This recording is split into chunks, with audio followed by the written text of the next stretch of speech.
वैसे ही अगर आप जानना चाहें और कुछ युवा, भारतीय युवा जिन्होंने अंगों के बाहर दिव्यता की खोज में, अंगों के बाहर दिव्यता की खोज में जो निकल गए थे, उनके नाम, उनमें जैनों के 24वें तीर्थंकर वर्धमान, जिन्हें हम महावीर के नाम से जानते हैं, वो भी अग्रगण्य है। वो इसलिए अग्रगण्य है कि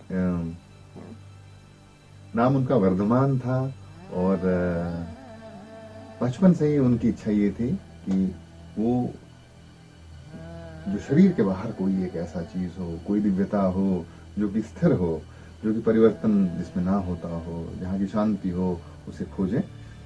इसलिए माँ को हमेशा पूछते थे कि भाई मैं थोड़ा सा जानना चाहता हूं कि ऐसा क्या है, क्या ऐसा कुछ है जो शरीर के बाहर है। माँ कहती थी नहीं, मेरे जीते जी नहीं। तो जैसी हमारी परंपरा रही है कि बिना माँ के परमिशन के, बिना माँ के आदेश के आप संन्यास्त नहीं हो सकते, तो महावीर रुक गए। माँ गुजर गई।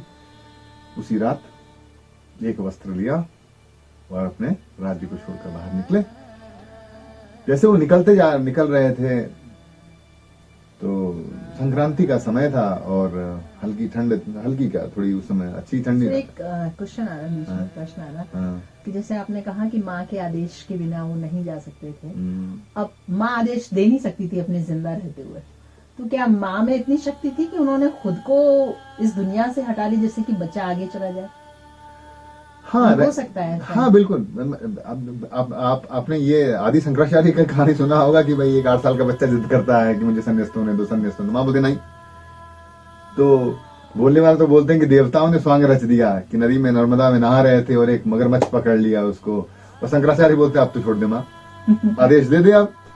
और माँ बोलती है ठीक है संन्यास्त हो जाए। मगरमच्छ अपने जगह चला गया और आदि शंकराचार्य वापस संन्यास्त हो गए जाके। तो माँ का आदेश तो बहुत जरूरी है और सही भी है, सही भी है, क्योंकि जबरदस्ती किया हुआ कोई भी चीज, उसमें वो दाग रह जाता है। बुद्ध वापस आते हैं, रविन्द्रनाथ ठाकुर की एक कहानी, कविता है, बुद्ध वापस आते हैं और माँ यशोदा, उनकी पत्नी, पूछती है कि जो तुम वहां पा गए यहां नहीं पा पाते थे क्या?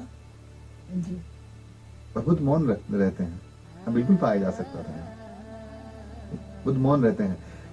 एक नाराजगी सी रहती है, यशोदा को एक नाराजगी सी रहती है हमेशा से, क्योंकि आप जब पीछे छोड़ आते हैं किसी को बिना तैयारी के, तो फिर एक पूरा परिवार भी तो उस ढांचे में तकलीफ में आ जाता है। युवा सन्यास की जो परंपरा है वो महावीर जैन इनकी दी हुई है। भारतवर्ष में जो सन्यास होने की परंपरा थी वो तो आपके वर्णाश्रम के आखिरी में आता था ना, ब्रह्मचर्य, गृहस्थ, वानप्रस्थ और फिर संन्यास्त। तो आप उस समय छोड़ के जाते हैं, आप पूरी जिंदगी अपनी तैयारी में लगाते हैं और फिर निकलते हैं। तो इसलिए माँ का आदेश आवश्यक है, नहीं तो फिर आप पीछे और 4 लोगों को परेशानी में डालते हैं। स्वार्थी आप हो सकते हैं, इतने भी स्वार्थी नहीं। मतलब कैसा देश कैसा रहा होगा। तो महावीर निकलते चले गए। एक वस्त्र था, संक्रांति का समय था। तो जैसे वो निकले तो एक छोटा वो बुढ़ा बैठा हुआ था बाहर। तो उन्होंने अपना आधा जो कंबल तो नहीं था, एक चद्दर सा था, तो उसे फाड़कर उड़ा दिया और आगे निकलते चले गए। और जैसे वो आगे निकलते चले जा रहे थे और सूरज उगता चला आ रहा था, तो उनका जो बाकी का आधा चद्दर था वो एक गुलाब के पौधे में उलझ गया। अच्छा। गुलाब के पौधे में जब उलझ गया तो महावीर उस चद्दर को छोड़ते हुए आगे चले गए दिगंबर के रूप में, ये सोचकर कि अगर प्रकृति को ही इच्छा नहीं है, अब क्या मैं खींचातानी करूंगी इस पौधे के साथ, है ना, अहिंसा के बिल्कुल भी। और महावीर आगे गए और उन्होंने ऐसा तपस किया कि वर्धमान से उनका नाम महावीर पड़ा। देखिए, इधर वो कोई योद्धा नहीं थे, पर उन्होंने स्वयं को जीता था, है ना। दयानंद सरस्वती बोलते हैं ना कि दूसरों पे विजय से पहले खुद को जय करी। तो 2 शब्द हैं, एक विजय है, एक जय है। विजय हमेशा दूसरों पे होता है, जय खुद के ऊपर होता है। पहले खुद को जीतो। खुद को जीतो। तो उन्होंने खुद को जीता और ऐसा तपस किया था कि उन्हें हम महावीर बोलते हैं। विरोधाभास देख रहे हैं, वीरता उन्होंने कुछ नहीं दिखाई, लेकिन बाहरी वीरता कुछ नहीं दिखाई। अलेक्जेंडर जैसा 1000 लोगों को नहीं मारा भाई, ना ही सम्राट अशोक जैसा मारा, लेकिन खुद को जीता, इसलिए महावीर उन्हें हम कहते हैं।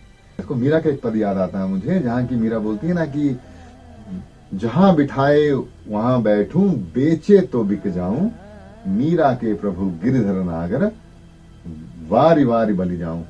ये बोलते हैं वो महावीर के। देखिए जीवन में कैसा होता है, महावीर ये कहते हैं कि अगर ऊपर वाले को इच्छा होगी तो भोजन मिलेगा, और मन में एक संकल्प कर लेते हैं। आज भी जैन मुनि करते हैं ऐसा, मन में एक संकल्प कर लेते हैं कि अगर ऐसा हुआ तो वहां मैं भिक्षाटन करूंगा, वहां भिक्षा मांगूंगा।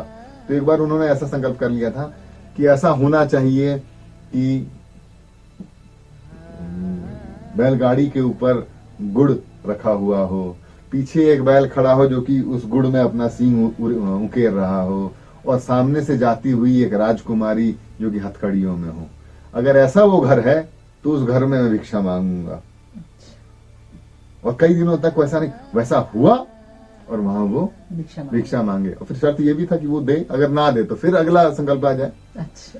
तो जिसको बोलते हैं कि द्रौपदी जैसा दोनों हाथ खड़ा कर दिया कि अब कुछ नहीं है मेरे पास, अब देखो तुम्हारी इच्छा। तो उस तरह का समर्पण करने वाले, उस तरह का विश्वास इस पूरे संसार के ऊपर महावीर जैसे एक युवा के पास था, इसलिए उन्हें हम वर्धमान जैसे एक युवा के पास था, इसलिए हम उन्हें महावीर बोलते हैं जी। तो इसी में अगर आप महात्मा गांधी को भी देखें, बिल्कुल सूट बूट में साउथ अफ्रीका में प्रैक्टिस करते थे। यहाँ आया, देखा कि ब्रिटिशर्स उंगलियां तोड़ रहे हैं लोगों की, अर्थव्यवस्था का नाश किया हुआ है, जो कपड़े हम बुन जाते थे वो कपड़े अब मैनचेस्टर से आ रहे हैं, हमारा पूरा कपास वहां चला जा रहा है। तो उन्होंने ये प्रण किया कि नहीं, हम पहनेंगे सिर्फ खादी ही, और वही पहनेंगे जो कि बाकी के लोग पहनते हैं, और खुद काटेंगे। तो देश भर में घूम रहे थे, एक धोती और एक अंगवस्त्र डालते थे। तो बिहार से ट्रेन जा रही थी, गर्मी बहुत थी, उस नदी में उतरे, हर कोई उतरा उस नदी में मुंह धोने के लिए, नहाने के लिए। तो वो भी मुंह धो रहे थे और पानी पी रहे थे नदी से।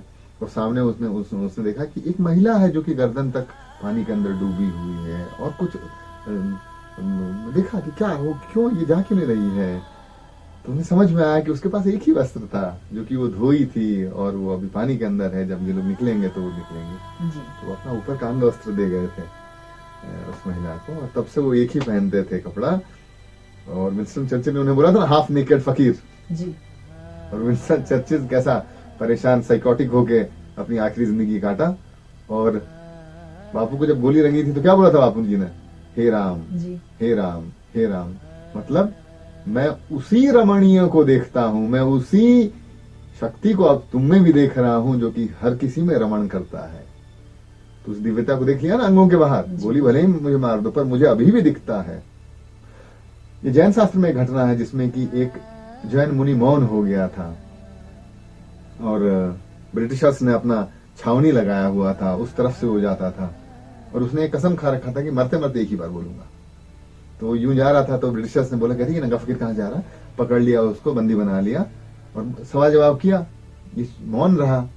तो आखिर में एक भाला घोंप दिया सीने में कि अब तू मर। तो मरते मरते वो जैन मुनि बोल गया था कि तत् त्वम मसी श्वेत केतु, सफेद चेहरे वाले व्यक्ति, मैं उसको तुमने अभी भी देख रहा हूं।